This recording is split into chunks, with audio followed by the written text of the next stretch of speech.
दापोली तालुक्यातील प्राथमिक आरोग्य केंद्र पिसई अंतर्गत येणाऱ्या खेरडी उपकेंद्रातील आरोग्य सेविका जयश्री टिळे पांढरे यांना मारहाण झाल्याची धक्कादायक घटना दापोलीमध्ये समोर आलेली आहे।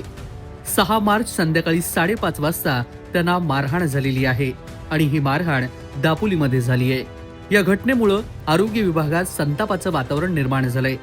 मात्र या प्रकरणात आरोग्य सेविकेला मारहाण प्रकरणी परस्पर विरोधी तक्रार दोन्हीकडून दाखल करण्यात आल्यात।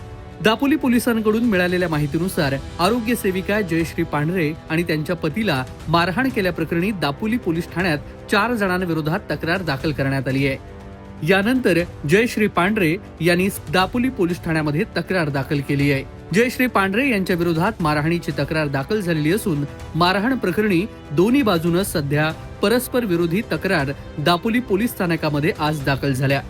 दरम्यान हा वाद गाडीवरून झालेला आहे। थार वाहनाच्या पाठीमागील कोपऱ्याला पांढरे यांची दुचाकी घासल्यानं त्या संदर्भात यांना भेटायला पांढरे दाम्पत्य गेलं होतं।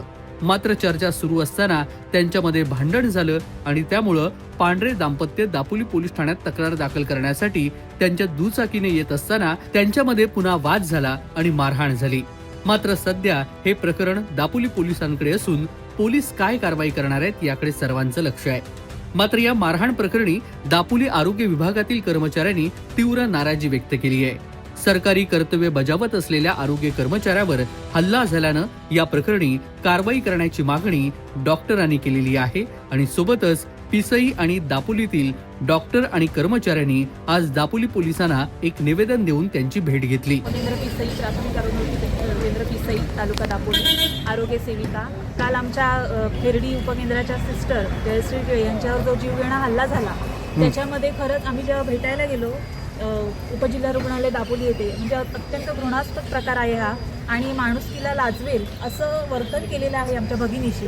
आणि पुन्हा आम्ही जेव्हा तिथे तिच्यासोबत होतो तेव्हा आम्हाला तुम्ही एकेकाला बघून घेईल अशी धमकी सुद्धा दिलेली आहे। तर आम्ही कार्यक्षेत्रात फिरत असताना म्हणजे आम्ही आरोग्य सेवा बजावत असताना 24/7 मध्ये आम्ही येतो आणि ती बजावत असताना आम्ही काम करावं की नाही हा आमच्या महिला आरोग्य कर्मचाऱ्यांचा पण हा मोठा पेच आहे। तर आमच्या भगिनीला योग्य तो न्याय मिळावा आणि जो गुन्हेगार जो मोकाट फिरत आहे असं आम्हाला वाटतंय तो अजूनही अटक झालेली नाही, त्याला लवकरात लवकर कडक शिक्षा मिळावी अशी आमच्या सर्व आरोग्य कर्मचाऱ्यांची विनंती आहे।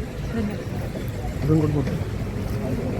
नमस्कार, मी डॉक्टर वैदेही राजाराम गोयल प्राथमिक। आता पोलीस यामध्ये कशा पद्धतीनं सुवर्ण मध्य काढणार हे पाहावं लागणार आहे।